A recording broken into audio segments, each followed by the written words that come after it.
The American dream of home ownership may be further out of reach as the average cost of a house is becoming harder to afford. Yahoo Finance's Madison Mills joins me now with a closer look. Maddie.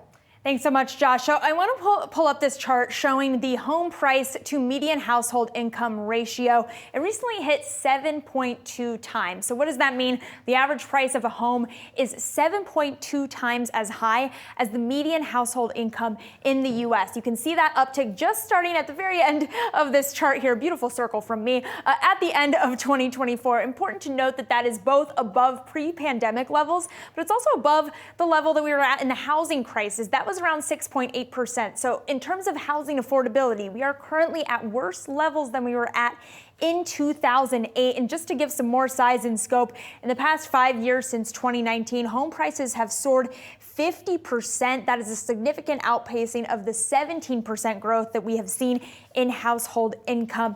We spoke with a guest earlier on our program, Meredith Whitney, about the challenges of housing affordability and the importance of housing for low-income buyers in particular. Take a listen.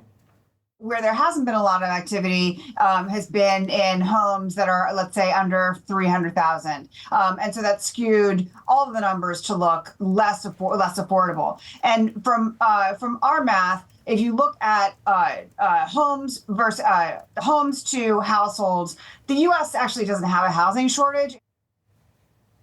And there she was saying that we don't have a housing shortage. People just don't want to live in the places where there is housing. But I think it's really important to zero in on the point she was making, which is that the activity we are seeing in the housing market that may lead to good headline data on housing is coming in those higher priced homes. I also want to note, though, it's not just mortgages that are costing buyers and homeowners, people who are dwelling. It's also those who are looking to rent. We spoke with Andrew Levin about the challenges facing renters.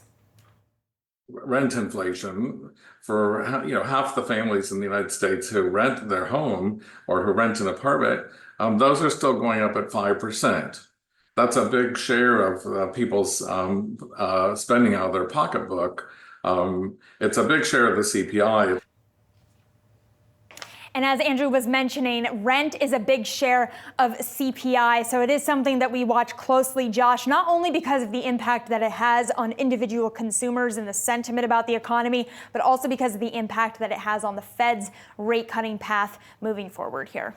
Yeah, I thought it was also interesting when we were talking to Meredith Whitney there, Madison, about demographic shifts she was seeing there, kind of the silver tsunami, right? The aging of the American population and how obviously boomers, looking to downsize and what that means for housing supply.